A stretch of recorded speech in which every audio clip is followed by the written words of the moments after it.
Okay, hello everyone. Thanks for being here today. I like to start off with a Viking toast. So when I say hello Vikings, you lift your glass or your fist and you shout "Skål" as loud as you can. Ready? Hello Vikings! Hello. And hello everyone out there in TV land, and hello to Mickey from Montclair, wherever you are. Are you ready to hear a great story? Okay, we're going to start with a dramatic reading. Ben, how should I teach them? How? William, when I walked into the jungle, I was 17 years old. And when I walked out of the jungle, I was 21, and by God, I was rich! I was rich. That's just the spirit I want to imbue them with. To walk into a jungle. Oh boy, I was right. I was right. I was right. I was right. Ladies and gentlemen, let's hear it for one of your great Viking historians, Dr. Michael Fuller. Now, if you know the answer, just shout it out as loud as you can. Does anyone know what that is from? Okay, that is from Death of a Salesman, the great play by Arthur Miller. Okay, it is the story of the American dream. And there is no greater myth of the American dream than this, right? When I walked into the jungle, I was 17. When I walked out, I was 21. And by God, I was rich. Welcome to the latter half of the 19th century. This is the Gilded Age, the height of the industrial era in the United States, when anybody, even you, even me, could strike it rich by being in the right place at the right time. This is where we saw the rise of gentlemen such as him. Who is? Yes, this is John D. Rockefeller. He made his fortune in oil. If he were alive today, his fortune in today's dollars would be worth $400 billion. You have this gentleman. Who is? Andrew Carnegie. He emigrated from Scotland with his family when he was 12 years old. He made a fortune in steel. You're on a roll here. This is... Oh, dead silence. This is Cornelius Vanderbilt. He helped build the railroads. He was called the Commodore. Okay, you get one more chance. This is...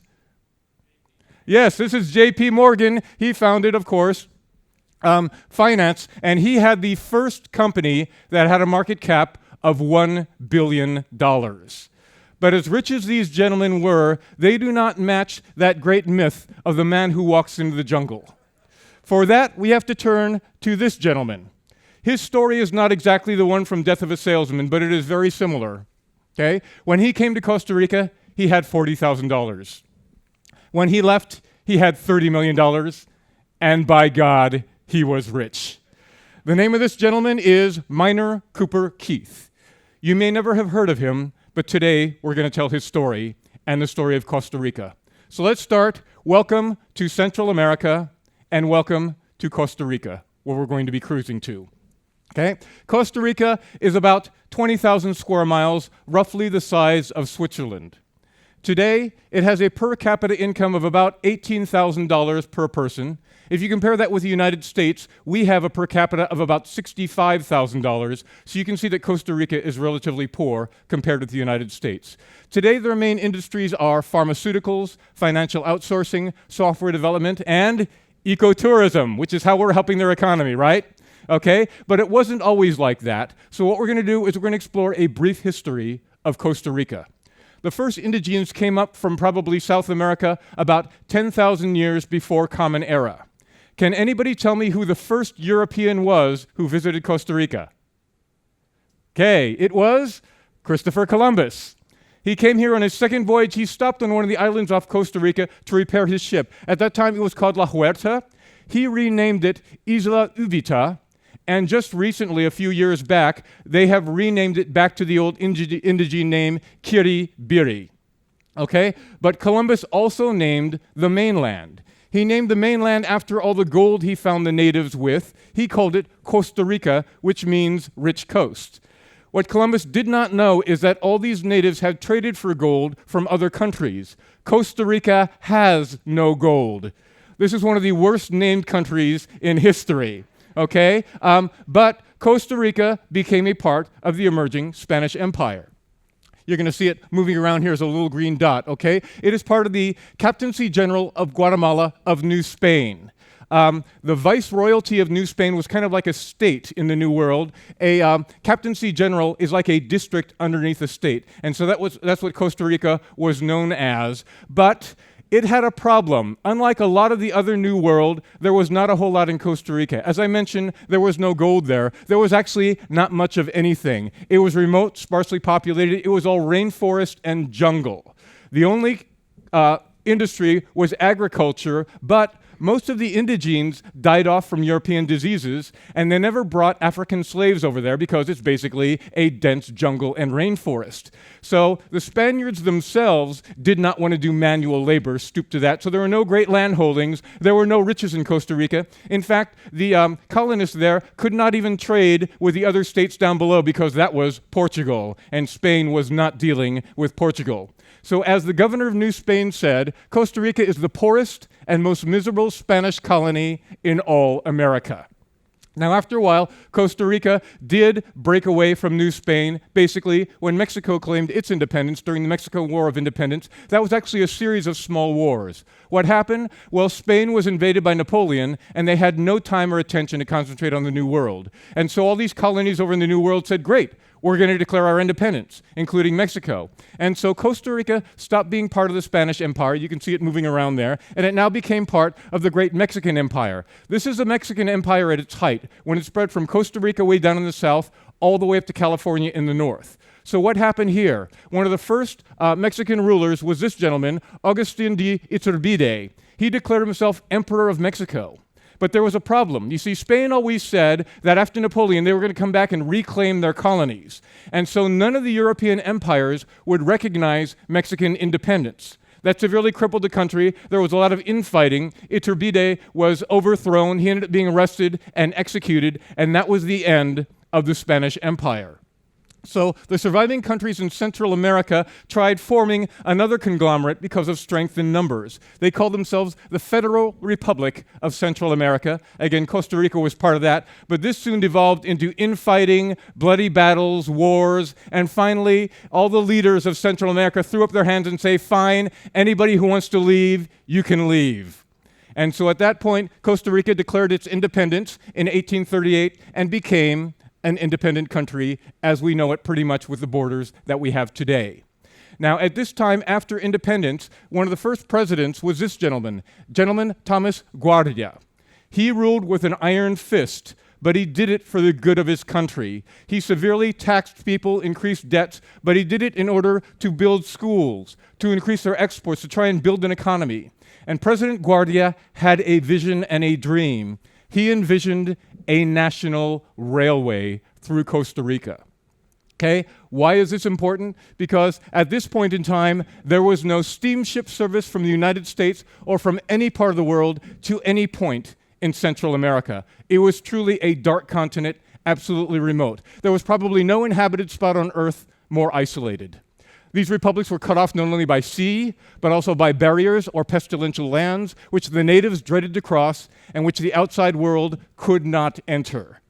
So Costa Rica was poor, it was desolate, and it was remote. All of this changed due to one thing. Can anybody tell me what this is?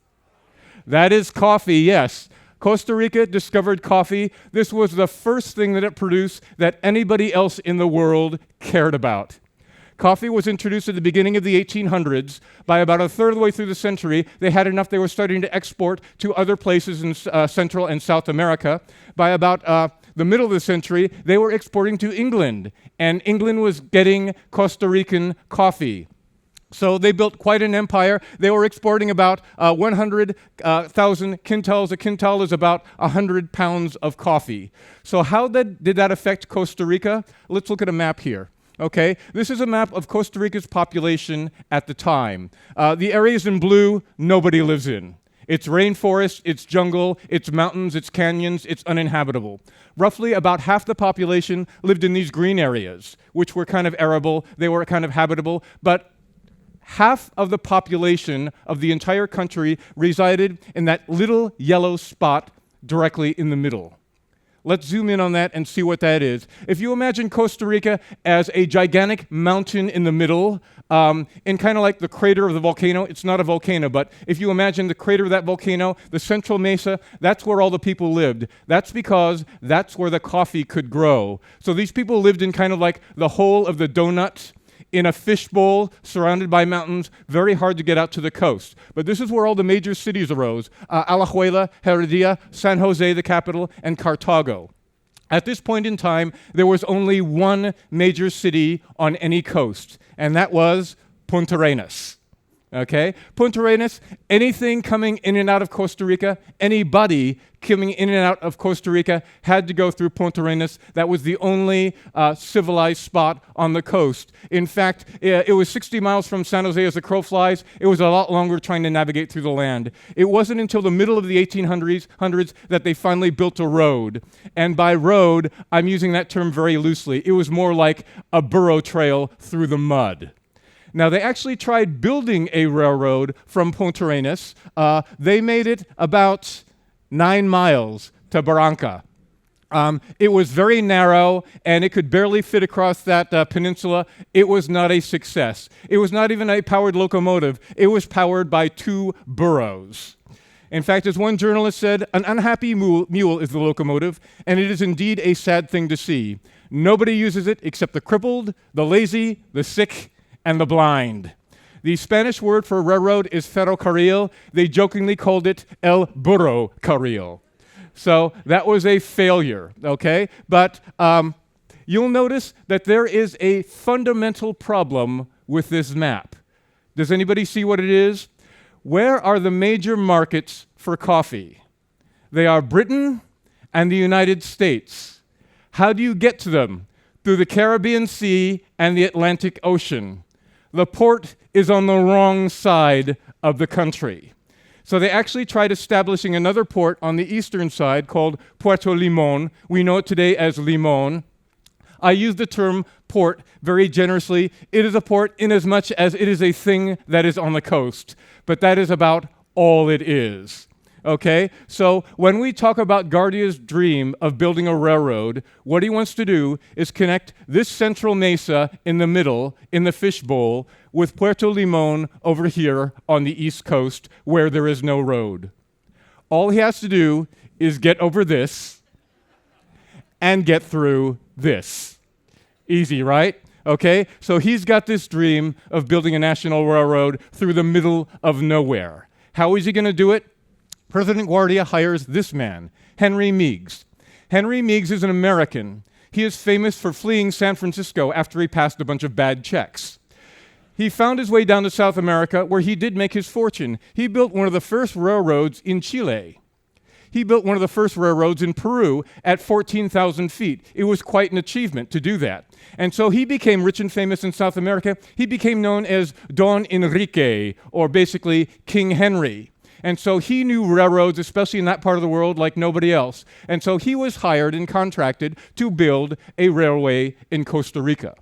This is what we want to do. We want to connect San Jose and Cartago, going through who knows how to get to Puerto Limón. For political reasons, President Guardia also had to connect the other 2 cities in the Central Mesa so that he would get political support to do it. Okay?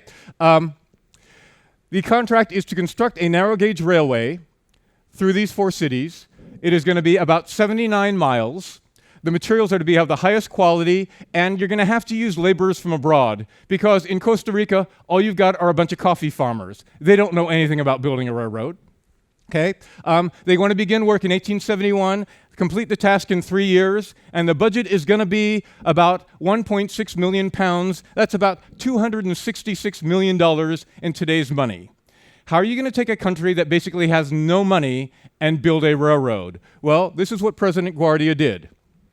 He relied on Europe for loans. Didn't consider the United States because we had just finished the Civil War. We were a debtor nation at this point. We had better things to think about. So they did a down payment of 400,000 pounds. That drained Costa Rica's treasury. That's all they had.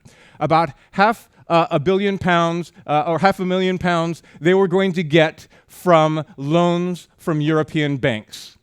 Another £500,000 they were going to get from bonds that they were going to sell to citizens in Europe. And the rest of it they were going to get through Costa Rican bonds. So President Guardia is basically draining his treasury, mortgaging his entire country, and mortgaging the future of his country, all for this dream of a railroad through the jungle. Okay, so we go back to Henry Meigs. There is a problem. Henry Meigs at this point is 60 years old. Now, his big important Don Enrique name was necessary to quell the political opposition and to get loans from Europe. But the truth is, Henry Meigs doesn't know a thing about this railroad contract. It was done by his brother John. John signed his brother's name to the contract in exchange for about $500,000 finder's fee. When Henry Meigs hears about this, he says, I'm not going to build a railroad. I'm 60 years old. I'm retired. So what he does is he recruits his nephew, Henry Meigs Keith, who's named after him. Henry Meigs Keith is 32 years old at the time. He was in the family business. He helped manage the railroad that was built through Peru. And so Henry Meigs Keith is now going to be in charge of building Costa Rica's railway. Henry Meigs Keith does one important, major, beneficial thing. He recruits his younger brother, Minor Cooper Keith. Finally, we get to the hero of our story, Minor Cooper Keith, the man who walked into the jungle. Let's hear about him. At the time, he is 23 years old. He is born in Brooklyn, New York. He is named after his father, also named Minor, and as I mentioned, he is the nephew of Henry Meigs, Don Enrique. Minor never had more than a grade school education before he set off in business by himself and did pretty well by himself. But his major breakthrough came because his father had inherited some land in Texas and said, Minor, why don't you go over there and see what you can make of it? So Minor went over to Texas and started a ranch and, in fact, did very well with thousands of heads of cattle and thousands of hogs. It was at this point where he receives a letter from his older brother.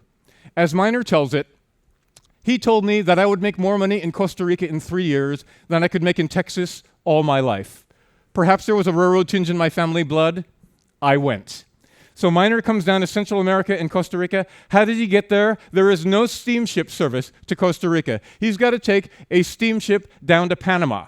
Fortunately, at this point, the railroad has just been built because of the American gold rush, so he makes his way across Panama by railroad. He then has to take another steamer ship up to Punta Arenas, the only port in Costa Rica.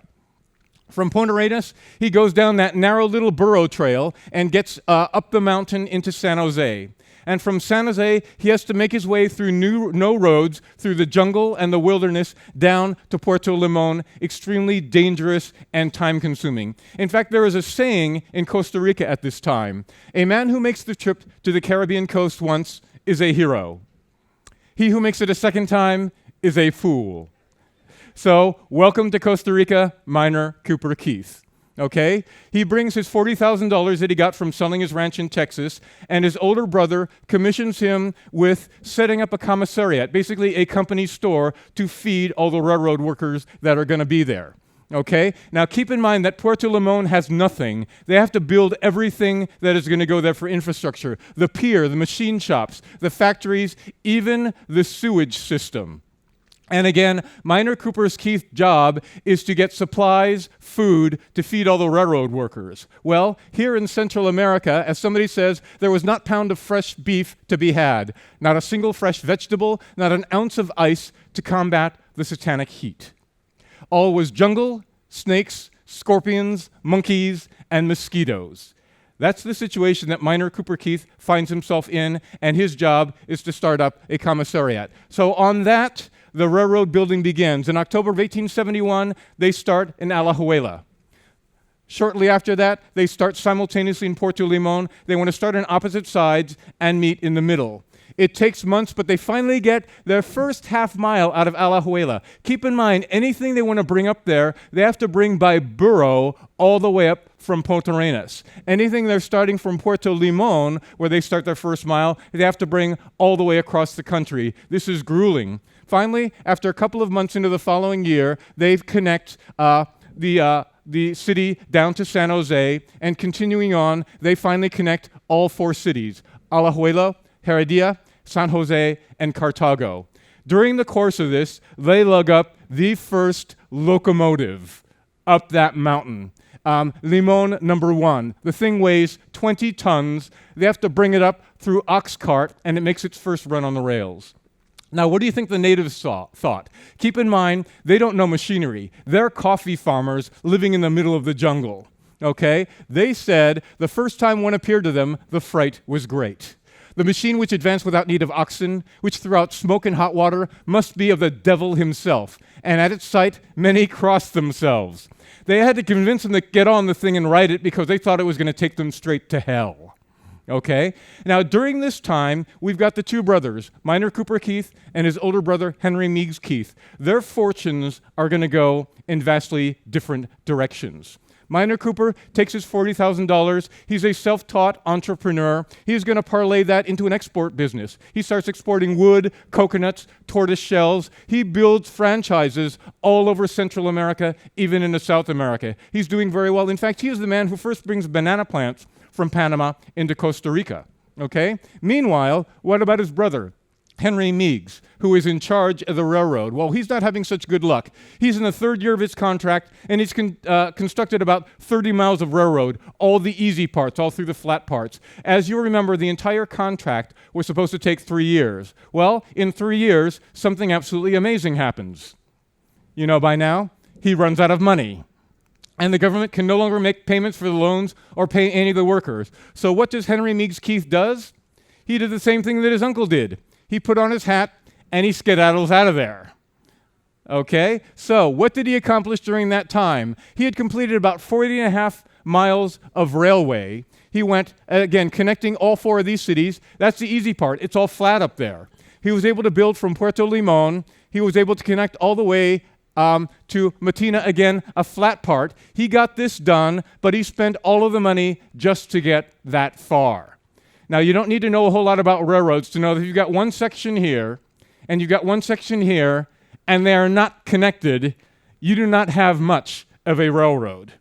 Now, that said, they did survey a couple of areas. They surveyed down here to Agostura, and they surveyed from the other side over here to Siquires, but they never built anything. They just went out and planned where the track might go. But the main part, the part that brings them actually down the mountain from 3,500 feet, they haven't done a thing on that. They haven't built anything. They haven't surveyed anything. They don't even know if you can build a railroad through there.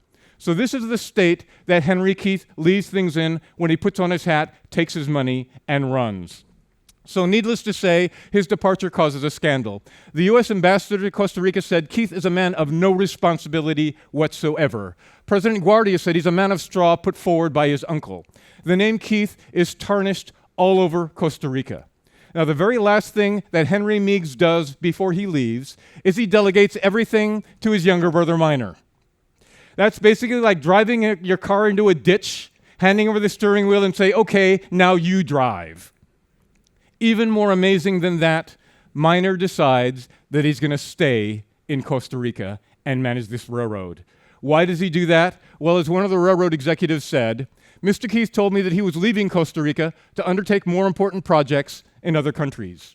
I told him that his future was in this country. Convinced that he might find big things to undertake, he remained. Good for him. He's an entrepreneur. He's going to take the risk, see where it leads to. So now you've got President Guardia, who's got half a railroad. He's got to finish the other half. So he contracts another railroad company to start continuing work. And Minor Keith, because he's ostensibly in charge of the whole thing, he's got to come up with the $200,000 in financing. So what this new company, Meyer and Douglas, is supposed to do is the next section here, from Matina to Pacuare. They do not succeed in building it. They fail. That leaves Minor holding the bag. Minor has to do it himself, or he is going to lose all the money. And so he's obliged to take over, and the good news is that he completes that part of the railroad. He says, wherever a river goes up, a railroad can go up. If water can go through there, tracks can go through there. He doesn't know a thing about railroad building, but he's very optimistic. And so this gets the attention of President Guardia. And so President Guardia decides to give Keith a test. He says, I want you to build the next section of the railroad. You manage it yourself this time.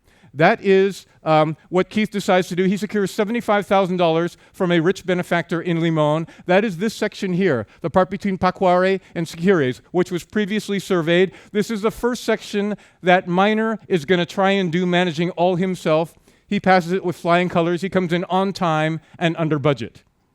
By now, Guardia is very intrigued, and so he says, okay, I'm going to contract you to complete the rest of the Atlantic Railway.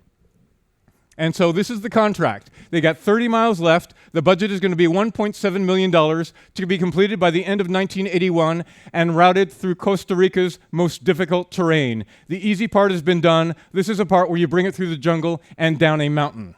Now, Keith is going to have three major challenges in constructing this railroad that I will discuss. The first major challenge is, of course, the funding challenge. All the money has been spent. President Guardia is still running around trying to get money. Europe won't lend him any money. They reneged on the first loans. And so what he does is he starts taxing his own people like crazy. He puts a tax on liquor. He puts a tax on tobacco. He puts a tax on anything coming into the country, and he cuts the salaries of anybody working for the government. He is really stripping the country bare, and every cent he earns, he is spending on the railroad. He really, really believes in this dream. But 3 years into this project, something amazing happens, which is that President Guardia dies.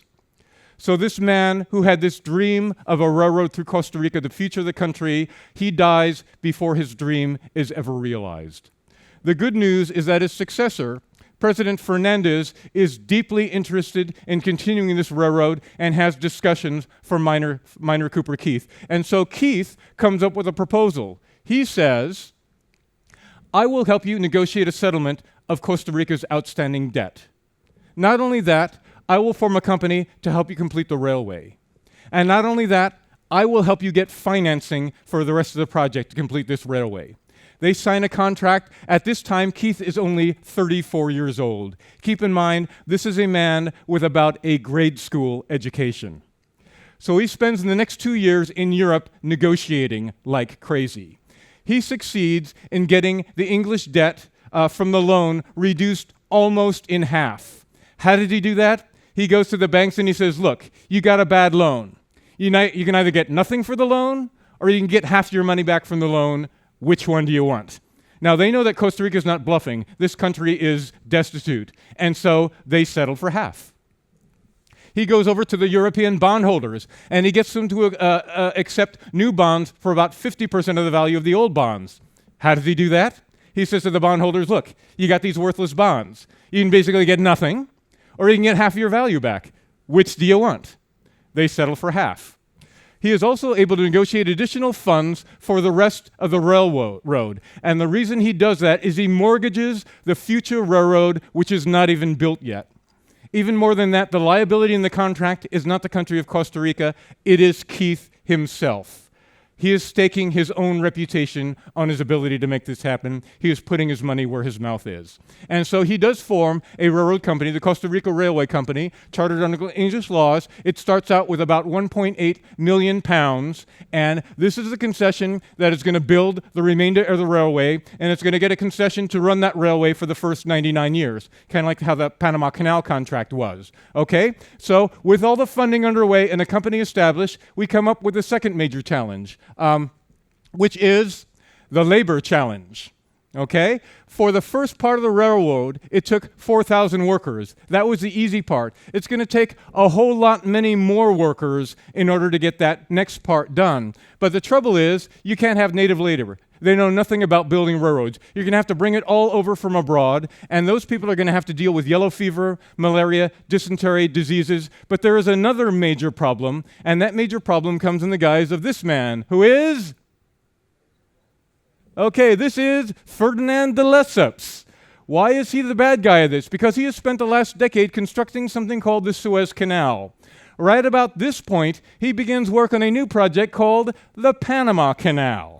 Okay, let's look at our map. Here is Costa Rica. Here is Panama. Here is where they plan to build the canal.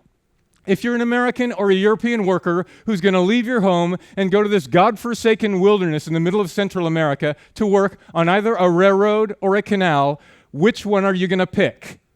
you're going to pick the one that pays you the most money. And de Lesseps has a whole boatload of money. He can afford to pay workers up to $5 per day. There is no way that Keith cannot match that. He would bankrupt his country and he would drive up the cost of living in Costa Rica. He cannot do that. And so he has to settle for the remainder. He goes out and he starts recruiting like crazy. He goes up to Nolens, which is the port in America that is closest to Central America, and he starts roaming the docks. And he starts recruiting dock workers. He recruits 700 dock workers to work on his railroad. These men are borderline thugs. Okay? In fact, the chief of police of New Orleans said, "This is the toughest crowd I've ever seen assembled in one place." Keith actually has to go out and buy swords and guns and keep them hidden in his room just in case these men act up. In fact, on the steamship coming over, they did try to mutiny because the food wasn't good enough. Keith had to hold them off with guns and rifles in order to make it safely to Central America. Now, when you think of railroad workers in the United States, who do you think of? You think of the Chinese. So Keith wanted to import Chinese workers, and he tried to get permission from the Costa Rican government to bring over 2,000 Chinese. There was a lot of prejudice and racism and xenophobia at that time. Costa Rica said, "We do not want you bringing in people of that origin to the country."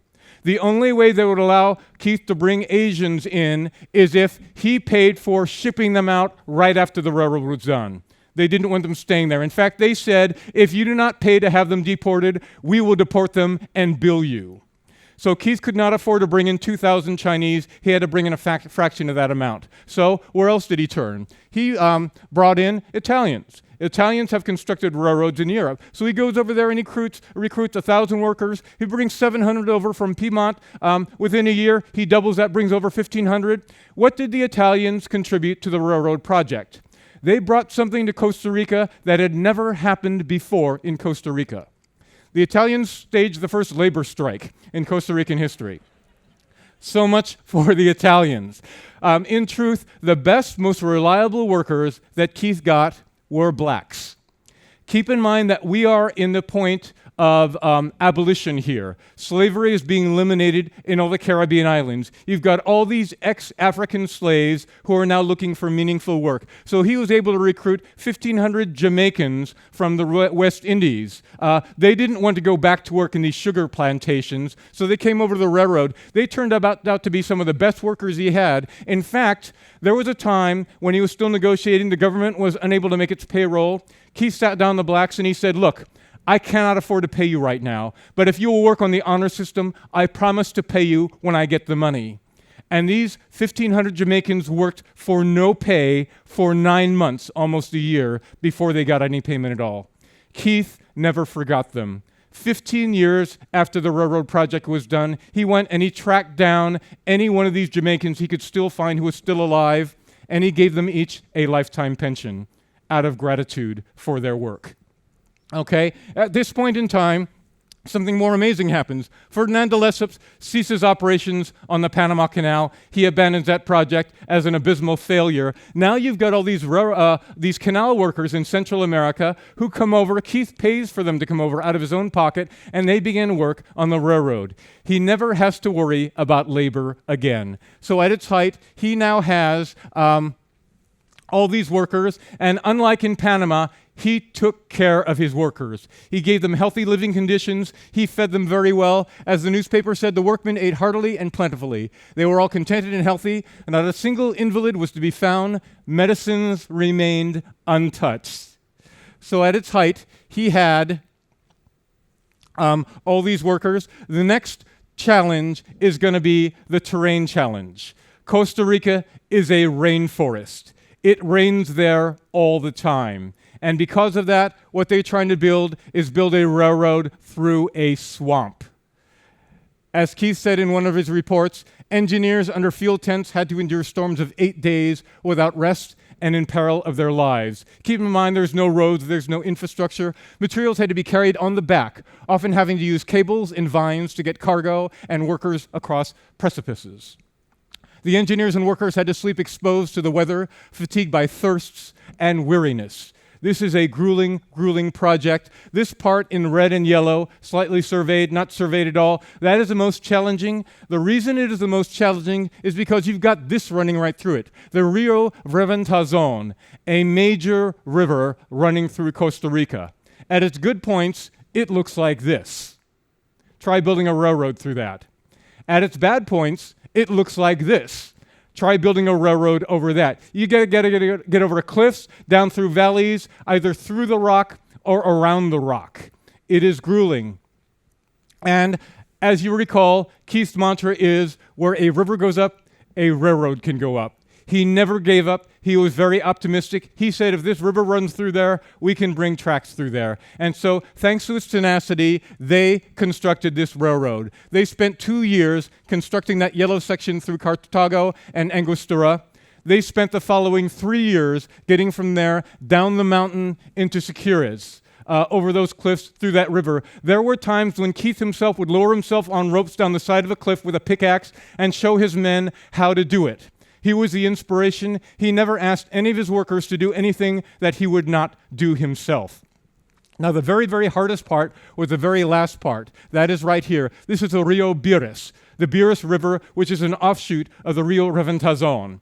The Rio Burris, at the point where they're building the railroad, looks like this. They had to get the railroad across this canyon 300 feet above the river. So their goal was to build this 600-foot-long bridge high above the canyon that was going to be supported by 3 cement and steel support pillars. That was going to be the bridge of Burris. This is what it looked like after they built it. As the newspaper said, the bridge attracts attention not only for its size and its strength, but for its beautiful form. Seen within from one extreme to the other, it appears to be the sumptuous gallery of a great palace built by Arabian fantasy. Now, that must be artistic license, because when I look at that, I do not see an Arabian palace. I see a death trap. And most of the railroad workers agreed with that. When it came time to bring the locomotive across that bridge of Burras, the engineer got out, looked across the bridge, and he said, "I'm not going across that.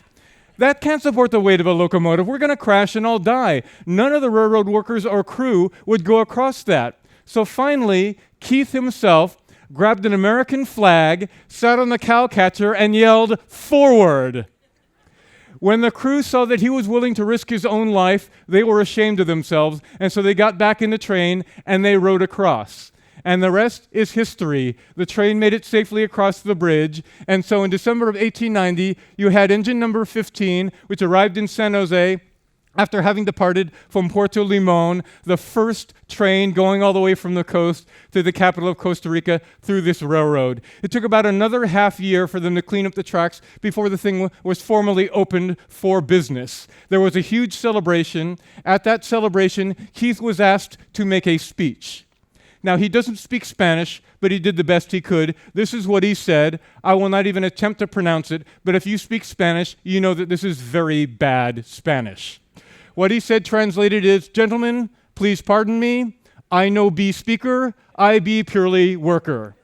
He was a man of very few words. In fact, this is the only record of any speech that he is known ever to have given. Okay, so the railroad was a success. They had estimated it was going to cost 1.6 million pounds. It ended up costing 5 times that amount.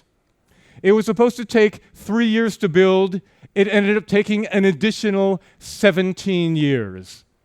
In fact, Keith himself lost $2 million out of his own pocket building that bridge because of all the costs he had to endure, paying workers, paying to deport Chinese, etc. like that. But wait a minute, you say, "Russell, I thought you told me that when he left, he had $30 million. Well, Keith did leave a millionaire, but he did not make his fortune on the railroad.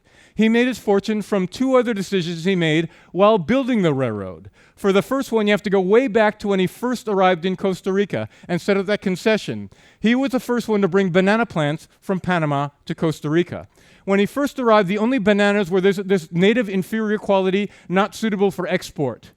what Keith did is he brought a new brand called the Gros Michel from Colón, Panama, and he was given all this land around Limon to build a railroad. He started planting bananas like crazy there. He was the first to export bananas from Central America, from Costa Rica, anywhere else in the world. And so, over 25 years, he became the biggest banana dealer to the United States. He developed his banana business throughout Central America and into South America. At the beginning, they exported about 110 million stems. Within a decade, that had gone up tenfold. And all of this was exported and carried by Keith. That is because of the second major decision he made. When he named the railroad company, he got a concession to operate the railway for the first 99 years. The only way to get bananas out of Costa Rica was on Keith's railway. And so roughly 30% of the railway's income came from bananas. He holds sway over Costa Rica. They couldn't even negotiate with them. If you didn't like their terms, he'd say, fine, I'll go build another railroad.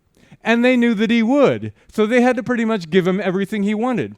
As his banana business took off, other people started building banana businesses, but he remained number one. And everybody else who had a banana business had to use Keith's exporting train to get it out of there. He had the infrastructure for shipping, for transporting, etc., etc. It had to be transported on Keith's railway.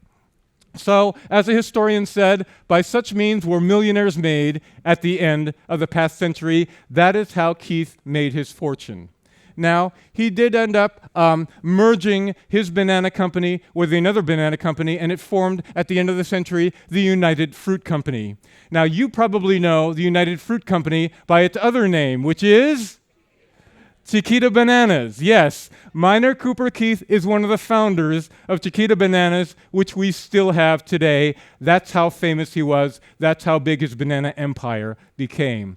Okay, so Keith did ultimately leave Costa Rica, go back to his home in New York. He died in Brooklyn at the age of 81 years old. Shortly after he died, note the year of his death, 1929. After he died, within 6 months, his entire fortune disappeared. Unfortunately, all of his papers were lost in a fire. There are almost no records of him. To this day, we have no idea what happened to his fortune. He might have lost it in the great stock market crash. There are theories that some of his high managers embezzled all the money. We don't know where that money went. What we do know is that his widow was left absolutely destitute. She lived in poverty, supported only by a small stipend paid by the Chiquita Banana Company. Okay, and so after he died, he's buried in New York. Colón passed a bill to have, Costa Rica passed a bill to have his remains exhumed and transported over to Costa Rica. His widow said no. She was a good Catholic. She said where he's interred is where he needs to stay. So he's buried in New York. If you come over to Costa Rica, you will see very little record of Keith. You will see no monuments to Keith. One of the reasons, in addition to all his records being destroyed, is that his name is still a little bit controversial. We've talked about the Gilded Age. We talk about these captains of industry. You could also call them robber barons. There is a theory that they became rich by exploiting the blue-collar workers like you and me. There are theories that that's what Keith did. Certainly, the banana business in the hands of others greatly exploited the natives, the indigenes, and the resources. But I would argue that Keith himself was not like that. Think of what he did. In Puerto Limon, he basically built the city. He installed the water system, the seawall. He modernized the streets. In San Jose as well, he modernized that. He built the tramways. He installed the first electrical system. He founded the first bank. All those cities around there, he built their central markets. He built the tramways. I would argue that not only is Keith the father of the Costa Rican Railroad, in many ways, he should be considered the father of Costa Rica. He, in fact, while excavating, came across all kinds of archaeological relics. He amassed the largest archaeological collection of artifacts from Costa Rica ever. Half of it is in New York, where he lived. Half of it is slowly being brought back to Costa Rica. Okay, so if you visit Costa Rica today, again, you will see very little mention of Keith. The railroad has been replaced by more modern means of transportation. The original old railroad has fallen into disrepair. The Bridge of Burris hardly ever remains. But fortunately for you, when you visit Costa Rica, you knew the full story of the man who walked into the jungle. Thank you for attending today.